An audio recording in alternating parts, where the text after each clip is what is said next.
ভীষণই সহজ ও সুস্বাদু রেসিপির মধ্যে একটি, বাড়িতে থাকা উপকরণ দিয়ে বানিয়ে ফেলতে পারবেন। গুড ইভিনিং এভরিওয়ান, শতাব্দীর কিচেনে আপনাদের সবাইকে স্বাগত জানাই।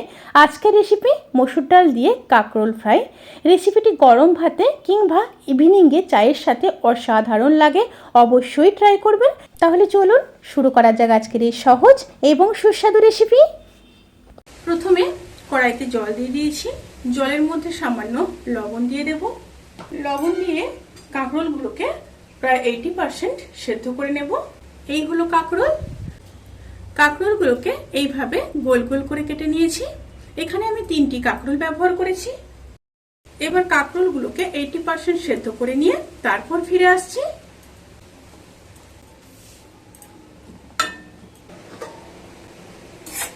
কাঁকরোলগুলো সেদ্ধ হয়ে গেছে। এবার গ্যাসের ফ্লেমটাকে অফ করে দেবো। অফ করে নামিয়ে নিয়ে জল ঝরিয়ে ঠান্ডা করে তারপর ফিরে আসছি।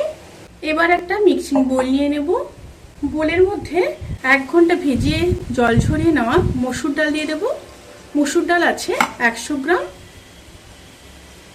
সাথে দিয়ে দেব একটা পেঁয়াজ, হাফ ইঞ্চ মতো আদা, 6 কোয়া রসুন, সামান্য জল দিয়ে দেব। দিয়ে একটা পেস্ট রেডি করে নেব।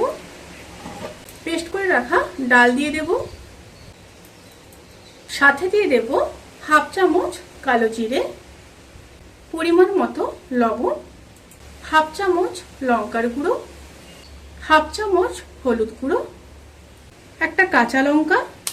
লঙ্কার পরিমাণটা আপনারা এখানে কমাতে কিংবা বাড়াতে পারেন। এবার খুব ভালোভাবে মিশিয়ে নেব। খুব ভালোভাবে মিশিয়ে নিয়েছি। এবার পরের স্টেপে যাওয়া যাক।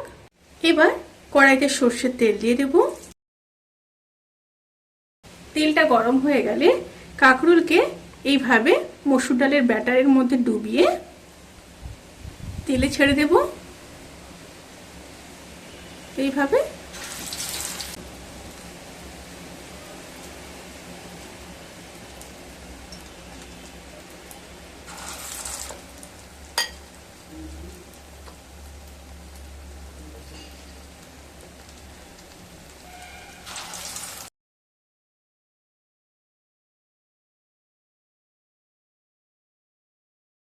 মিডিয়াম স্টিমে একটা সাইড হতে দেব।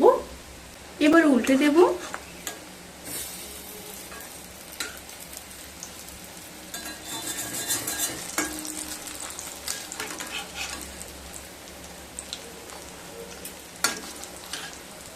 অবশ্যই কিন্তু স্টিমটা মিডিয়াম টু লোতে রেখে ভাজবেন, তাহলে কিন্তু দুটো সাইড এবং ভেতর খুব ভালোভাবে হবে। অপর সাইডটাও ভেজে নেব, তারপর ফিরে আসছি। দুটো সাইড খুব ভালোভাবে ভাজা হয়ে গেছে। এবার তুলে নেব।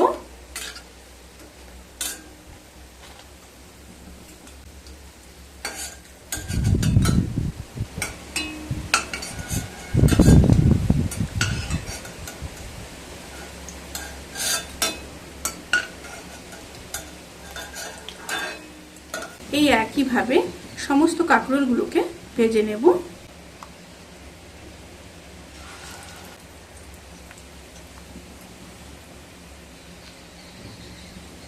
এইভাবে সমস্ত কাঁকরোলগুলোকে ভেজে নিয়ে তারপর ফিরে আসছি। রেসিপিটি কেমন লাগলো প্লিজ কমেন্ট করে জানাতে কিন্তু ভুলবেন না। যদি ভালো লেগে থাকে তাহলে সাবস্ক্রাইব করে পাশে থাকা বেল আইকন প্রেস করে নোটিফিকেশান অল করে রাখবেন। তাতে করে আমি যত রেসিপি দেবো সমস্ত লিঙ্ক আপনাদের কাছে পৌঁছে যাবে। আপনারা সবাই ভালো থাকবেন, সুস্থ থাকবেন, সাবধানে থাকবেন। আজকের মতো এই পর্যন্ত। পরের ভিডিওর জন্য অপেক্ষা করুন। টাটা।